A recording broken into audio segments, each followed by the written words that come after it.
I'm going to invite Catherine to speak to us. And she is the founder of the Spiritual Crisis Network, which Steve mentioned earlier on.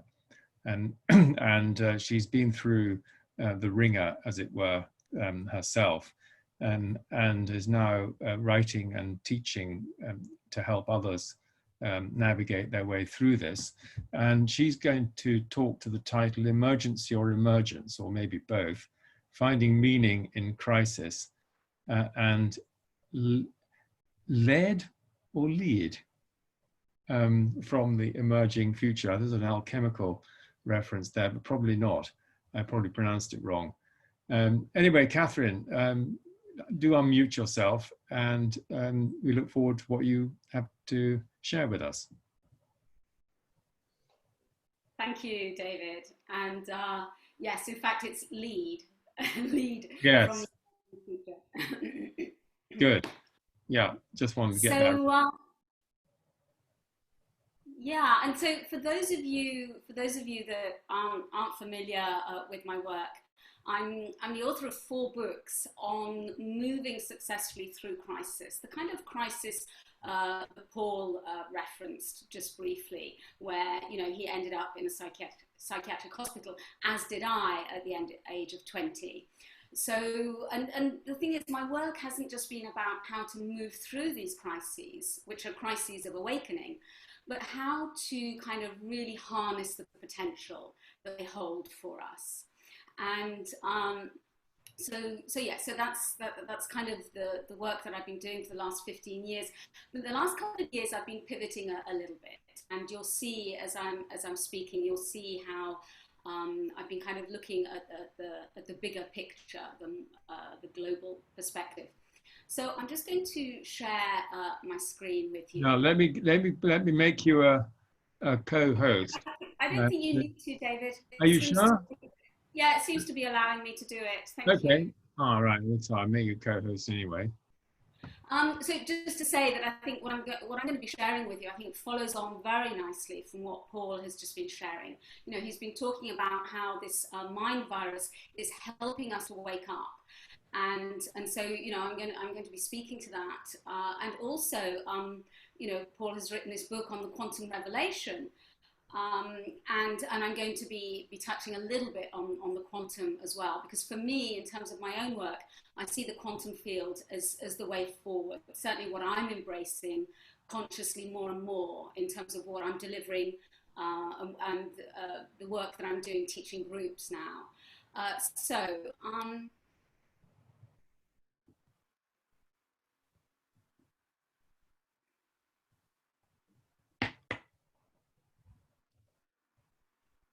Okay, so emergency or emergence, finding meaning in crisis and leading from the emerging future.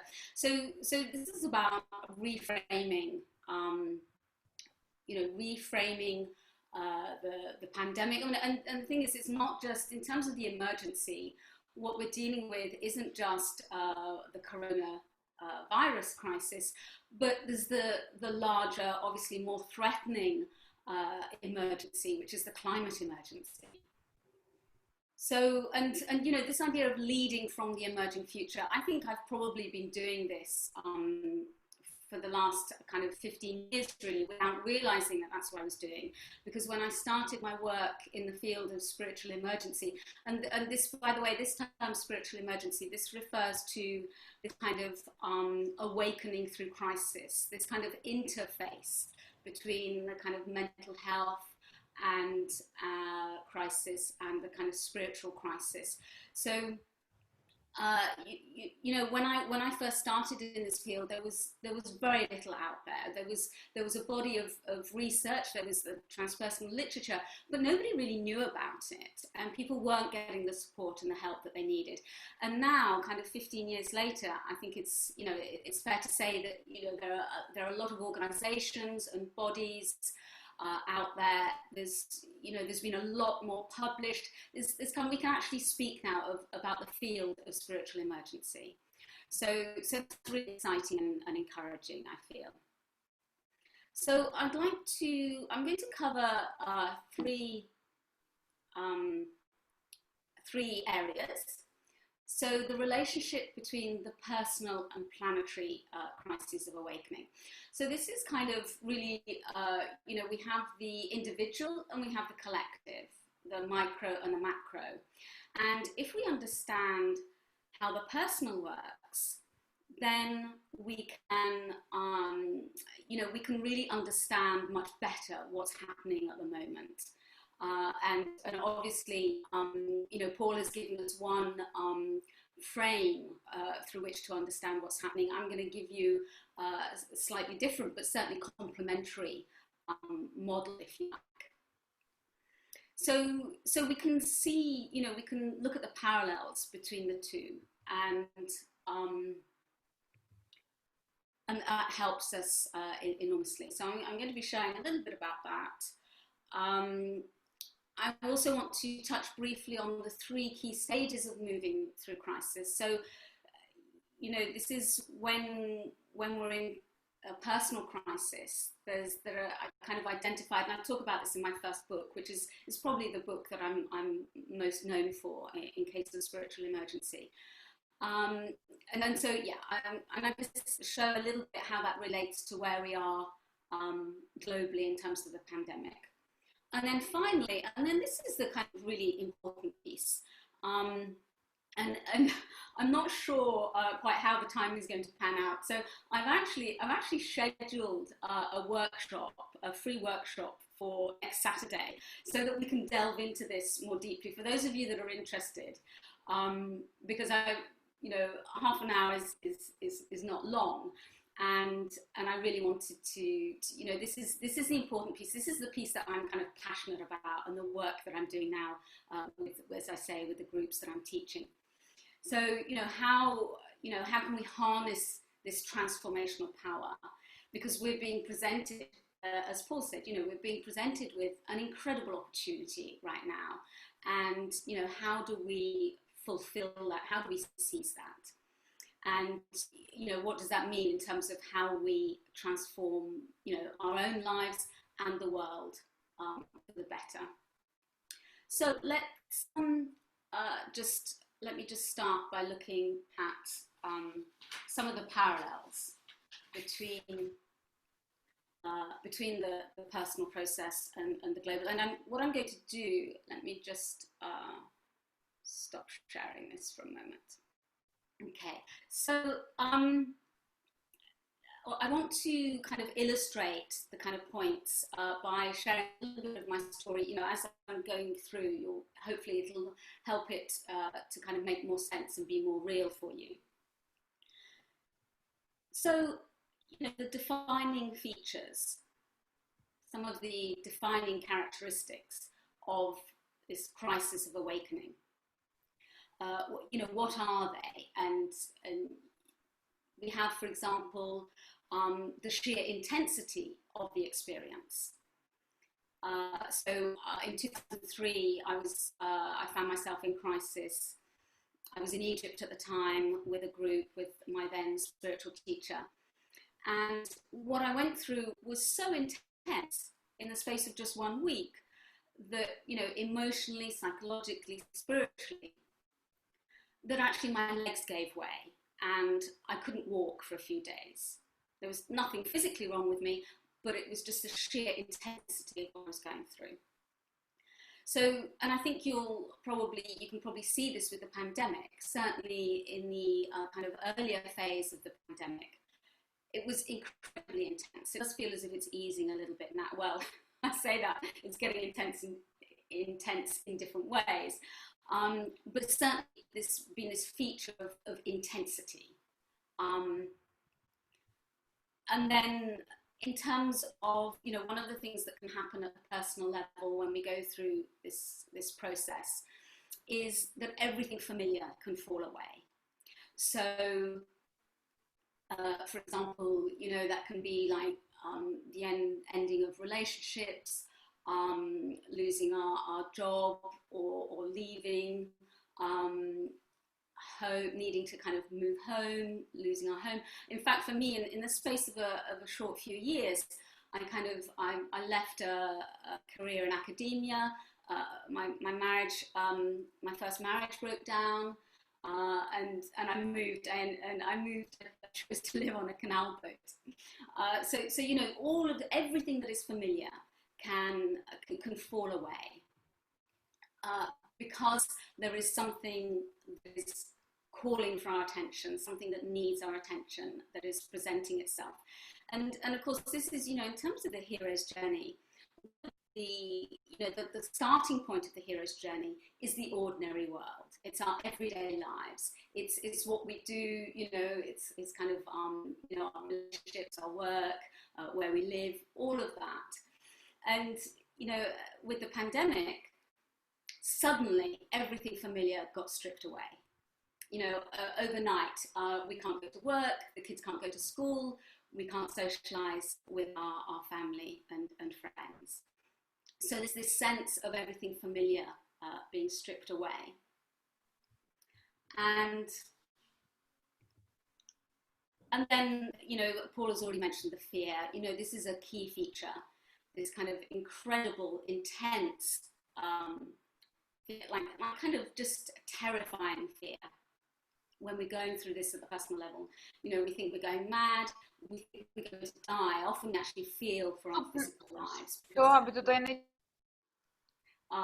We are so identified with the ego, and the ego feels so threatened by this crisis of awakening that we feel as if we're physically going to die. And of course, this has been true actually, you know, at the pandemic level. There's been a lot of fear, huge amount of fear. And then the shadow starts to, you know, this is one of the things, you know, with the shadow, if you like, is all our kind of unresolved trauma and wounding, all the parts of ourselves that we've repressed and pushed down. All of this, when we go through these crises at the personal level, comes exploding up to the surface like a volcano with all this molten ash, molten lava and ash, because it's coming up to be addressed and to be healed. And we're seeing this, you know, now, you know, in particular, the shadow of systemic racism is coming up to be attended to be healed. And then finally, our priorities and values changed.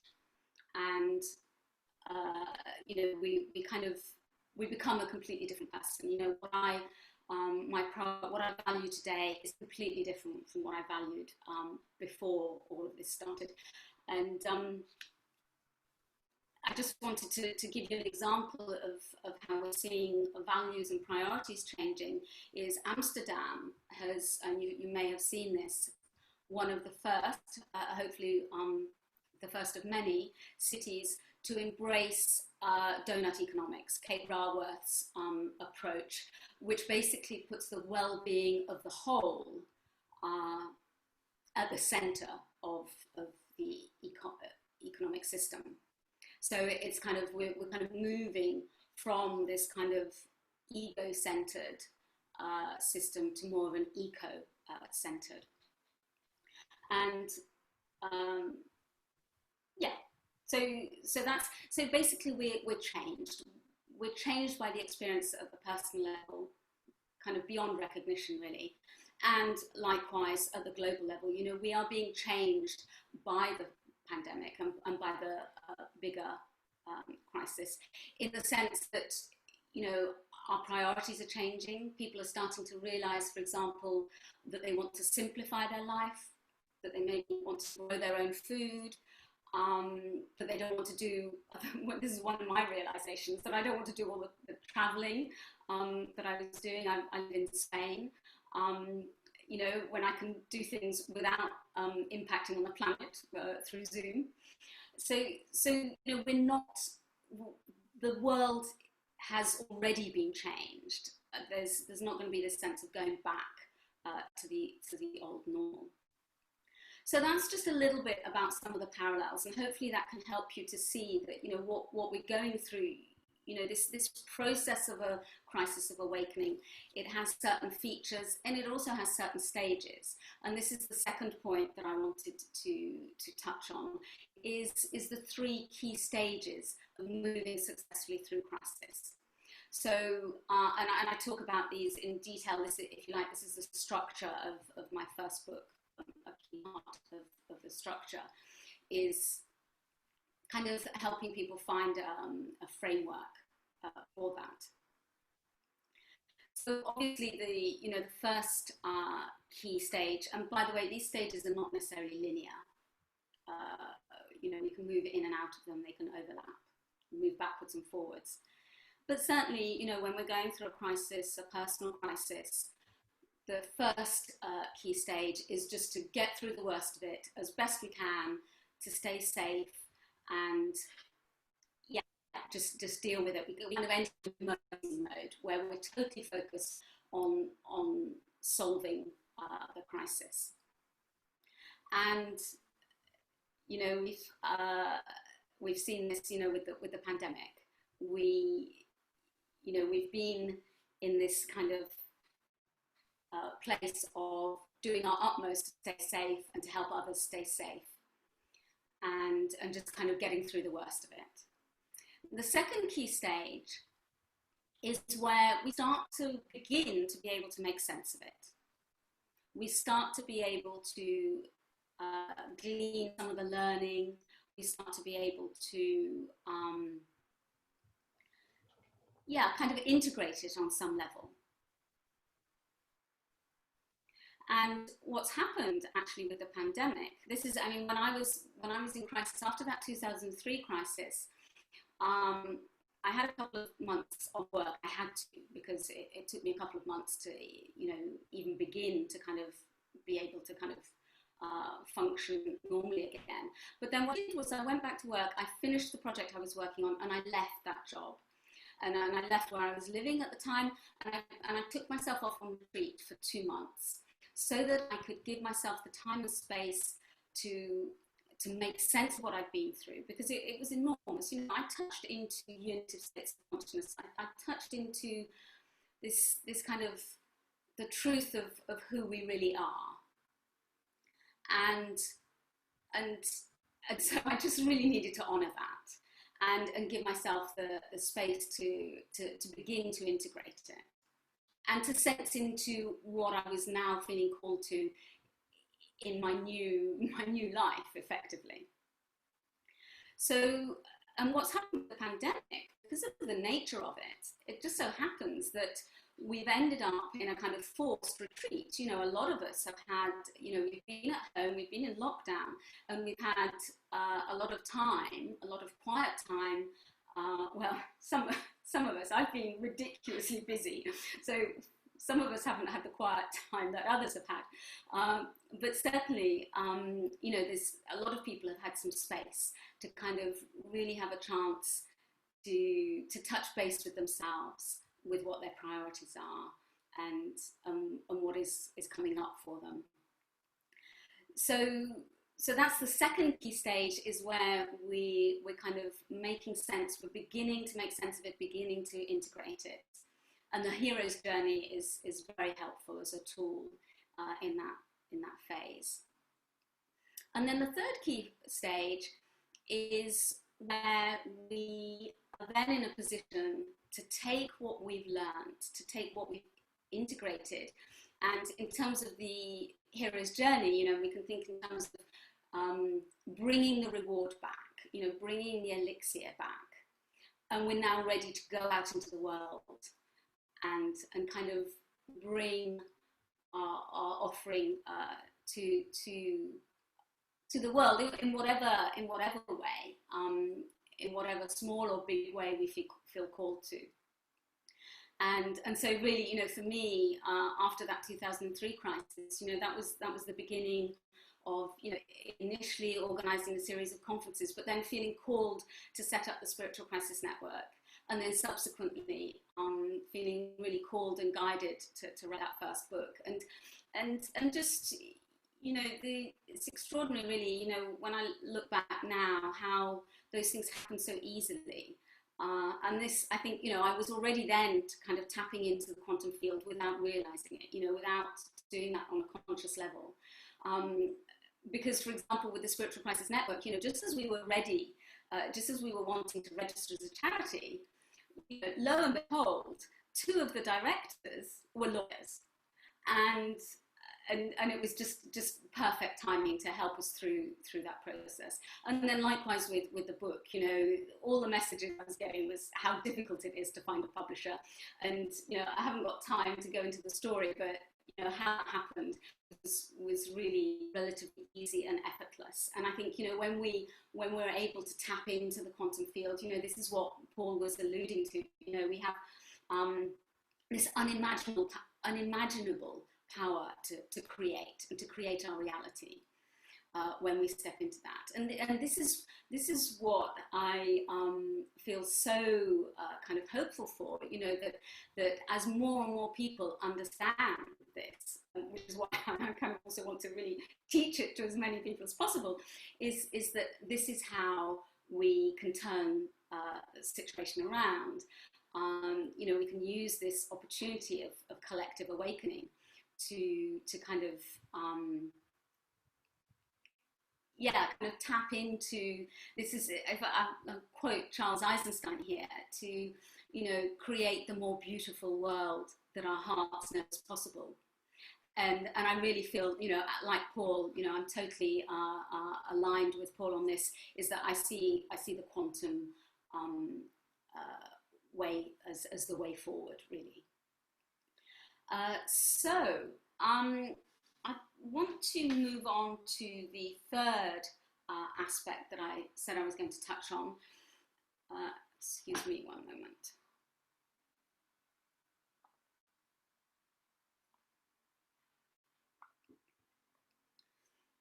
So, how can we harness this transformational power? And this is something that I kind of feel that I managed to do, and Paul has managed to do.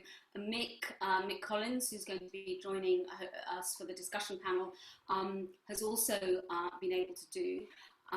It's kind of really kind of harness this kind of transformational power of these crises of awakening to kind of really, for us to be of service and to really step up and step into what we feel called to do. So, how do we do this collectively? It's one thing doing it at the personal level. How do we do this collectively so that we can transform our lives and our communities and the world? And I think what I want to say, this is a liquid moment. It's a moment when anything is possible. And already there's a tectonic shift happening. And some of you may be able to feel that already, be sensing into that. We just kind of need to look in the right places to see it. So I think, one of the things, how am I doing for time? Okay, so I think, David, I've got about 5 minutes left, is that right? Oh, he's muted himself. Okay. Yes, I was just nodding. I thought you might see that. Sorry, no, I Okay. was kind of on speaker. Sorry, on speaker view. Okay, great. So, a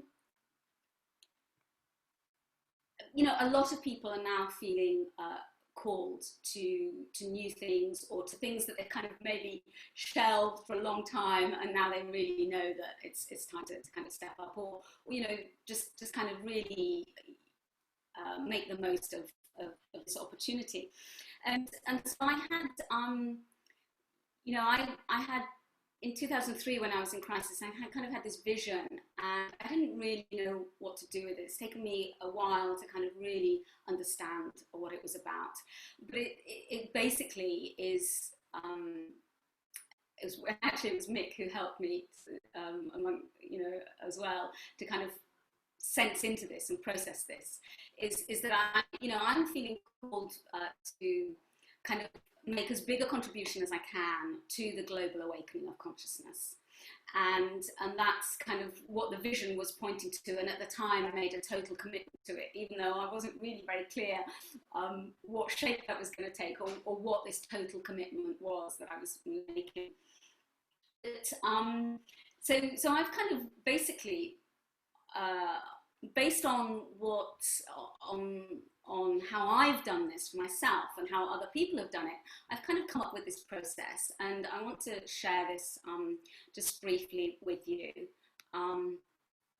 So I'm just going to share my screen again. Let's see if it'll let me.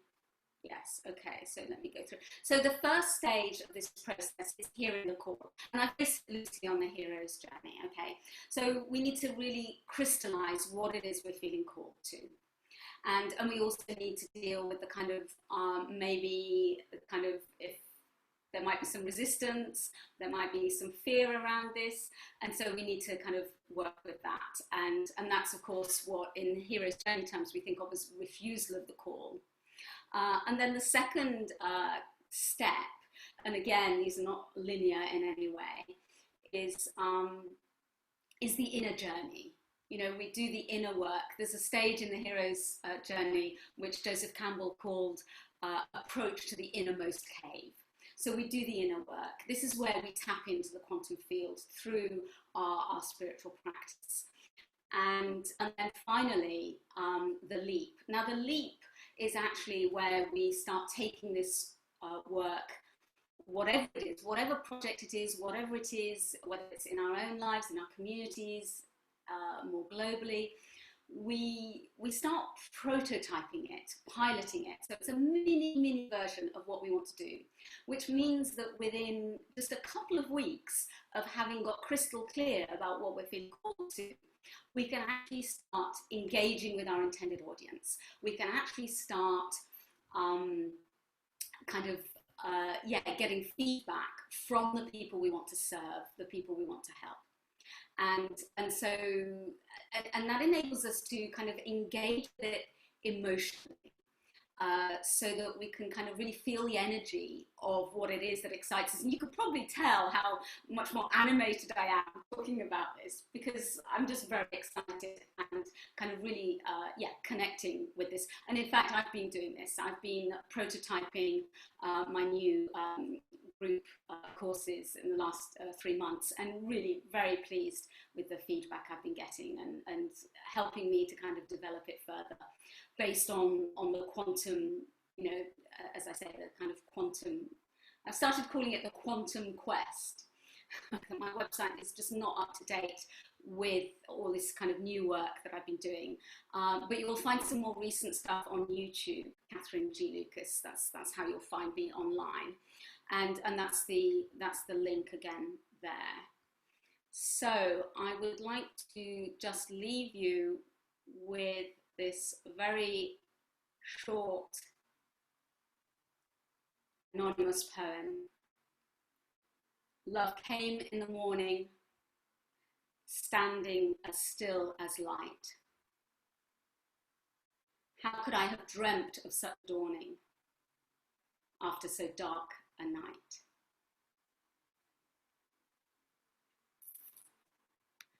So thank you very much, everybody, for listening. I meant to give you an opportunity to have a stretch and get up before we started, and I completely forgot. So maybe now's the time to have a good stretch. And I'm just going to put that link in the chat for you, so that you can copy and paste it, and probably go straight through to it, actually, if you know that that's something you're interested in and want to register. You'll need to register beforehand. So back over to you, David. Yes, thank you very much.